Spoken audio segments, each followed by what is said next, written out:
Bonjour Marie. Bonjour Bertrand. Hello everybody. Hello everyone.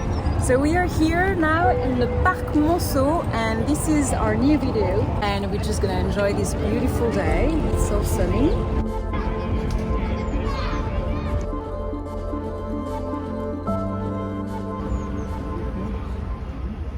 You know the Parc Monceau? I've actually rarely come here. Yeah, it's not very central, isn't it? No, it's in the northwest of Paris. Exactly. We are in a neighborhood that is called the 8th. We are at the border of the 17th. So if you ever come in Paris, you may stay around here. But it's true that a lot of Parisians, they will tell you, this is quite far from the center. This is quite far from Notre Dame and all the big monuments. So yeah, it's more a hidden gem, let's say. So it's a discovery for me today. I guess it's a discovery for most of you. We're going to try to film a few videos in the coming weeks about Paris gardens that you may not know. Yeah, especially with this season being so beautiful. Yeah, why not doing so? Let's get started. Let's get Marie, started. you're the Yes. garden expert. Yes, okay, I will show you all about this place. So first you have to understand that the Parc Monceau, it's in a very wealthy neighborhood and we're talking about Northwest. We are surrounded by beautiful mansions. We're going to see probably some of them later. So you have to get that here we have money. And all around us in this park you will have this sensation of feeling special, of feeling like you're in another world, and that's all thanks to the first one who started it. It's Duc de Chartres. So we're going to talk a lot about kings and queens today, just in this park. So that's why For me. That's yeah, exactly. That's Flowers, kings and queens. That's why we're here, right? It's the perfect match. So first of all, we're going to talk about this guy, and maybe I'm going to show you a little picture of the time. Please. So we are in 1769 and the Duc de Chartres is having a beautiful wedding with Marie Adélaïde de Bourbon. And just after the wedding, they decided that they will need a beautiful mansion here in Paris, having a magnificent garden around, and that's what we're gonna do. So I don't know if you can see well, but at the time it's more than a garden, it's almost like a fair. You have so many things that are wonders, that's how they call them, that are coming from all over the world. You see, inspired by Egypt here, Holland with the windmills, here you have Roman ruins. Of course, all of this is fake. It's just for having the impression that you're traveling around the world. It's an amusement park. It is, almost. We call, at the time, the mansion, we call them the folie. So you see Folies, the yeah. folie being crazy. So you have this little idea that a place could be charming and delicate, but also bringing a lot of things into your imagination. So here you're traveling with your mind. And today we're going to see a lot of things like this that are still remnants of the time, let's say. So some are original from this time and some were added later. For example, let's have a look. There is here a mini Rialto bridge. I don't know if you've ever been to Venice, to Italy, but this is the impression of being in Italy just in a few seconds. You see how charming it is? It's very romantic. I mean, everything is very romantic in Paris, but especially this tiny bridge. So at the time they're building bridges or windmills, etc., to make people believe. I mean, it's like a small trip around Europe. Yes, but exactly. in this garden. Exactly. When people That's couldn't travel around the world, why not bringing the word to them? So that was the project at first. Then it changed during the French Revolution a little bit. And You mean that's when the people started to go around the garden of the nobles? yeah, all those people at the time, of course, it was a private mansion and private garden. Now we're gonna have a look at what is hiding over there. So for that, you have to understand that the Duc de Chartres, the Duc de Chartres, so he's having this mansion, and then during the French Revolution, he ended pretty badly. He was actually under the guillotine. So yeah, it's one of them. Just a few, come on. Just a few. And so his mansion was completely destroyed, of course, and we have left only the garden. But in between, so just a few years before the French Revolution, something happened at the frontier of his garden, and that's what we call the mur des fermiers généraux. The wall of the farmers? Yes, the wall of the farmers. So I thought he was a duke. Oh yeah, but that's not really Another kind of farmer. Yeah. So let me just tell you about this building just behind me. So we are at the entrance of Le Parc Monceau, those two beautiful gates leading you to the metro to access here. And in the middle we have what we call a propylée, and this structure that is in the style of neoclassicism. So this is Louis XVI style at the time. It's part of a much bigger construction. So imagine a wall that is all here, and in the middle this thing. And what is this thing? Is just the entrance in between the outside of Paris and inside of Paris. This wall is separating Paris, yes, you see, from the suburb. And so it was not a wall that the Persian loves. We were calling that the mur murant Paris, in the sense that it was a tax wall. So of course, no one likes it. No, you're coming into Paris and you have to pay a tax. Like what? Especially for the merchandise coming from all over, France coming through here, they had to pay double. I mean, it was not at all something you wanted. But somehow they wanted the tax doors to be beautiful, almost too beautiful for what they were, right? And now you can guess why we have this building here in the park and how we're using it. Just if we go a little bit further there, you will see it's very important. It's a very important building for a park, but it's no longer a tax place. Can you see what is written there, Bertrand? Toilettes pour les dames. Exactement. So this is the toilets of the park now. So this Not bad. These look completely too bourgeois and far too grand to be the toilet of the park. But I feel that this is the best way to use what used to be for the taxis.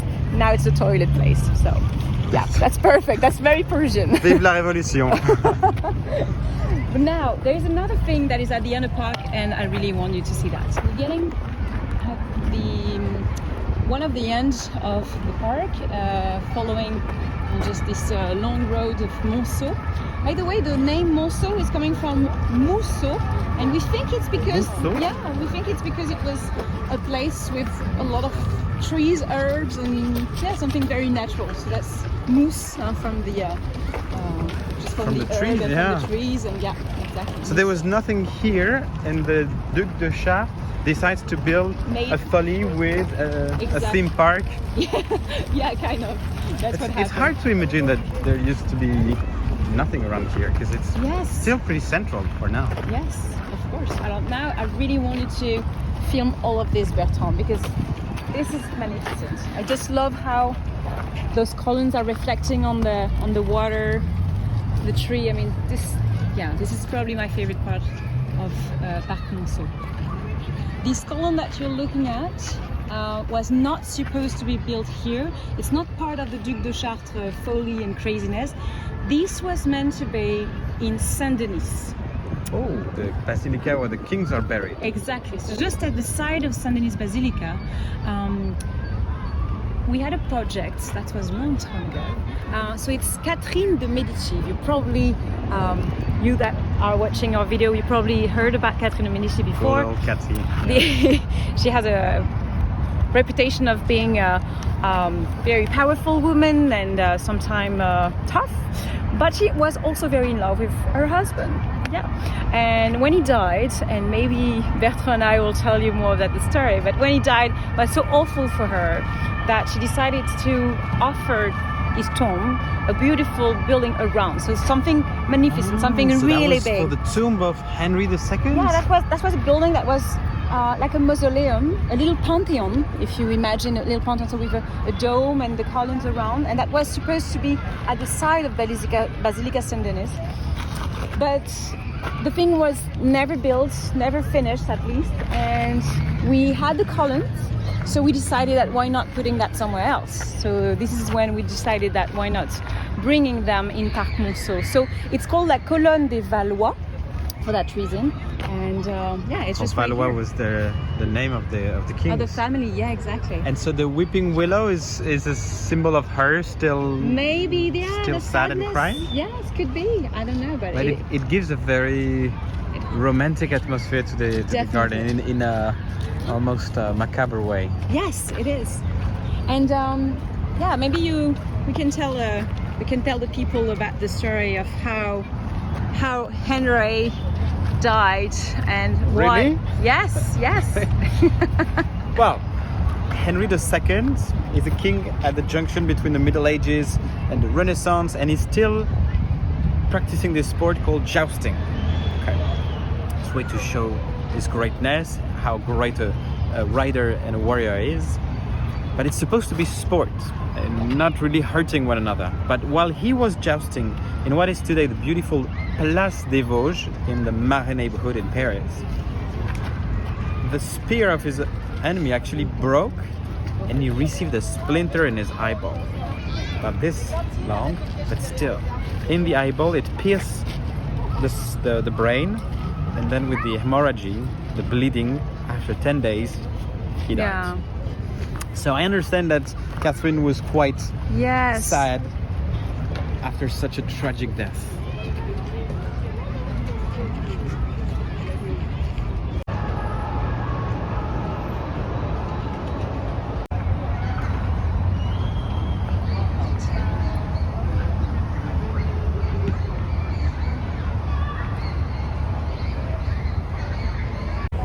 So yeah, so the poor Catherine, she's so sad. Well, we don't really say the whole story about how he was also dating another woman, right? If you ever go to the Louvre, some guys will tell you that you have letters with initials of the king and the queen, and for Henry and Catherine, it's a bit more tricky than that. It's not just the C of Catherine, but sometimes you can see a D, and that's for Diane. Huh? That's for Diane de Poitiers. She was the lover. She was accepted by the queen, and yeah. So somehow Catherine was. Wasn't she the nanny of the king at first? You mean Diane? Yeah, she was a bit older than the king. But anyway, just saying that there is a lot of stories about Catherine, Henry, Diane. So you can know more if you come to Paris. We're going to tell you more. But I'm talking about the Louvre because we are now just under an arch. So maybe Bertrand, you can show us where we are.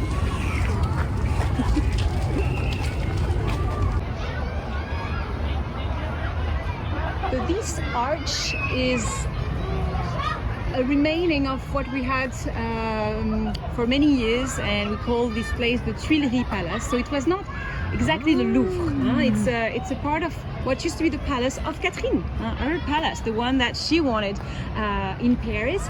So you know how the Louvre is so big, right? So you have one part that is still the museum today, that is a palace, but at the time, on the other hand, you had the Tuileries Palace, and those two missing combined. palace, the one we keep talking about but we never see. Yeah, there is exactly, that's the missing palace. Wow. So if you see a map of the Louvre, it's like a U. So you have a part here and like this, but at the time it was completely closed. So you had you had the square.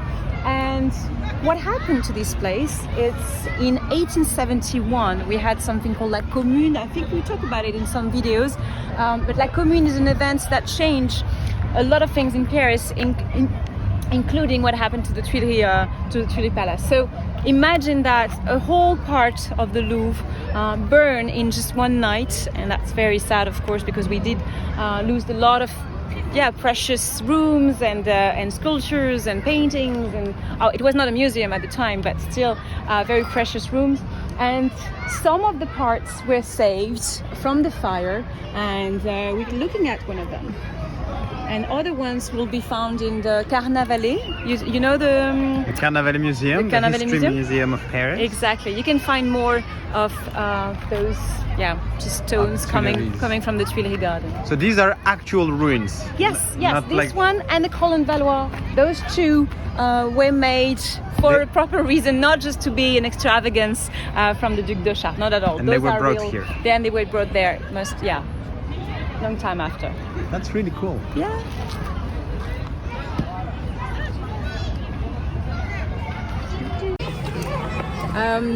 Marie, I think we're surrounded.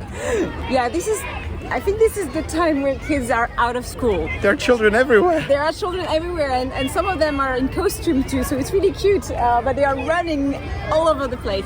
It's true, like Parc Monceau is known for that. It's not for the kids to be free to go wherever they want to play. It's very safe, like I say at the beginning of the video. You may hear them on the video too. Yes. We're gonna have a look at something very strange in Paris. We're traveling outside of Europe now. Yes, let's show you. So I told you that Le Duc de Chartres wanted us to travel in just one place. We did Italy already. We went to Rome, let's say, in a way. Here we are in Egypt, and this is typical of this century. We are obsessed with Egypt. We want to have more and more discoveries. We are also at the time where the French will discover how to read and really get the sense of the hieroglyphics. So that's thanks to Champollion and the Rosetta Stone. That was exactly 200 years ago. Where the Louvre is celebrating Champollion this year. Exactly. 1822 is the deciphering of the Rosetta Stone. And the Louvre is all about the pyramid also, and all Of about course. the Egyptophilia that is at the time. Well, So at the Louvre, kids are not escalating the pyramids, though. well, this is not a true like sacred tomb. Of course, when you see a pyramid in Paris, it could be for Egypt. It could be also for the Masons. You know, the Freemasons, French Masons. They were also quite powerful, especially in the beginning of the 19th century. So this also could be, you know, a little bit of both. You know, a symbol of from Mason and the Egypt. But yeah, a lot of kids here. Maybe we can go just a little bit further that way.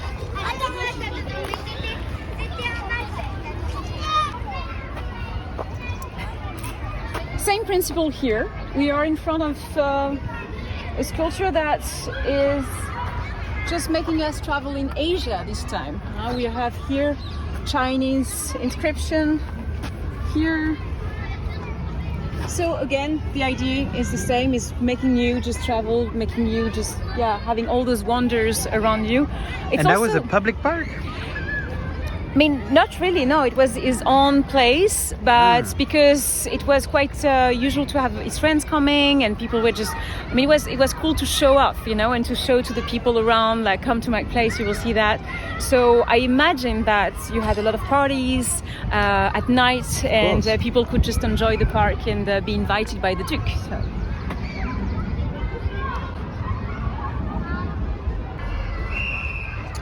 Here, Bertrand, I wanted you to see something. It's almost secret. You see, it's behind all the plants here. It's a representation of André-Jacques Garnerin. It's the first man who ever fly, let's say, in something that is now called a parachute. So the first trial of a parachute that was good this time. Nothing happened, nothing bad happened to him. You mean it did survive the landing? It did survive the landing. And what is funny is, it started from here in a balloon. So we don't have planes at the time, huh? Of course. Of course, we're in 1797. So this is kind of the figures that I found of the time. So the guy was just, you see, lifted by a big hot air balloon. Then it just released the balloon and the parachute opened, and then it just dropped back on the floor. So 1797? Yes, that seems a long time to do so. But it's funny because when that started, you had here thousands of people coming, of course, to see him going up. But then they were expecting that the guy will come down the same spot, but he didn't, of course, because with the air, he was just pushed, further and further. So they were just waiting and thinking, okay, what's going on? And then someone had the news that it was like more kilometers that way, so they were all like trying to get to see him, but of course he was already just falling, slowly from the parachute. So it departed from here and landed outside. It landed outside of Paris, and at the time people were a bit afraid of this new invention. They were afraid that the kids, the youth, the crazy youth, will jump out of the windows with parachute and then, just escape from their home and do whatever crazy things with the parachute. That always the same story? Always. Every time you have a new invention, people are like, oh, what's going to happen now? We're not jumping out of... crazy. we're not going to jump out of a window with a parachute. I mean, no, of course not. But, some I tried. But yeah, first trial. Also, if you come in Monceau, maybe not at the time where all the kids are around, maybe something more into the contemplative and meditation mood, you will also connect with Claude Monet. I don't know if you know that, but Claude Monet came in Parc Monceau. Okay. And a lot of beautiful paintings of Claude Monet are in New York, not exposed in Musée d'Orsay, but in New York. And you can really recognize the park, and especially this view. I feel maybe I have one that could match the view we have here. Let me show you that. That's one of them, and you can recognize here the building and all the trees here, and the ladies, of course, being on the alley of Parc Monceau. And that's why, because that is because Claude Monet was a good friend with Basile, and I don't know if you know Basile, but this is a representation of the Atelier Basile. It was just right there on the outside of this building in Atelier des Batignolles. This is a very known painting. Here we can recognize Basile here, and Claude Monet is this young man on the stairs just right here, and here you have also Edouard Manet that is looking at one of the painting of Basile. So all these people knew each other, and they were practicing in the Parc Monceau. That's also a good reason to come. That's really cool. You can definitely tell that there's a Monet vibe to it, with all the flowers, the views, the life, the urban life mixed with nature. Yes. We just talked about Monet, and he's coming here at the time where the park just changed. During the Second Empire, we had Mr. Alphand, that is one of the most important person for Paris, because he's the one who designed a lot of parks in Paris. And Les Buttes Chaumont is designed by Alphand. I know the name. Exactly. He's known for his fake natural waterfalls or rivers that is adding into the parks, and we have a very good example. I will show you that right now. So here we are in front of a waterfall. So this is a fake one. Now, we never had a proper waterfall in this park before Alphand made one, and as you can see, he's trying to reproduce a natural effect. Can we say that the fake waterfall looks better than a real one? It does, yeah. It does. Like, it's really good with all the vegetation being around, the trees also. It is very beautiful. I love this place, and it's Alphand's touch. I will show you in detail how he's making that. So we have to go just on the right that way. So maybe you can notice the door that is just right here on the right. Yes. So this is, of mysterious. course, yeah, this is it's just a technical access to the waterfall, and don't ruin it for me. I'm sorry, but this is true. So that's how you can discover the truth about this waterfall, is to get inside and to see that you had a whole system of pipes providing the water, and everything that you're looking at is a mix of real rock. Of course, it's rock that you can find around Paris in Ile-de-France, but also the base is made of concrete. So you have a concrete base to reproduce the volume, and then they put rocks on it. So that's like how makeup. Yeah. And since not so long, they also added a little Smurf village here, and also on the other side. So that's pretty cute. We can have a look at that.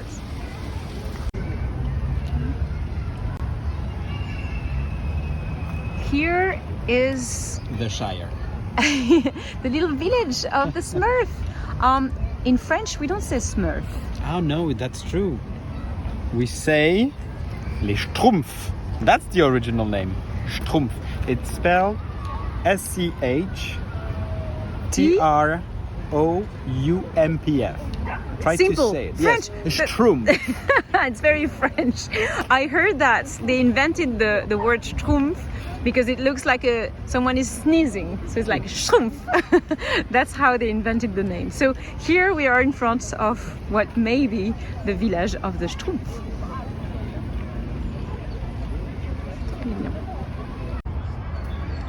Hello. Bertrand, you found Where am I? You found a real column for you, or is it a fake? I think this one is not related to our French history. This is a fake one. This is just to show you. We wanted to add more runes and. My column is fake. It could be yours. It could be, Bertrand's column. Yeah, I'll stand on the top like Napoleon in a toga tomorrow. That was a really, really cool tour. Thank you. I love to just bring you in, gardens and seeing flowers. That's my thing. Gardens, kings, queens. What else? Yes. Well, thank you for watching this video. We're going to continue doing some more videos during this beautiful season. So you can, you can subscribe, you can like this video, you can share it with friends, and you can come in Paris now, and you can join us in real life, and we will love to welcome you and your family and your friends. So yes, just write a little email to My Private Paris, go on our website, select your tour, and just join us. That would be great. Et voilà. Et voilà. See you soon, guys. Ciao. Bye bye. Au revoir.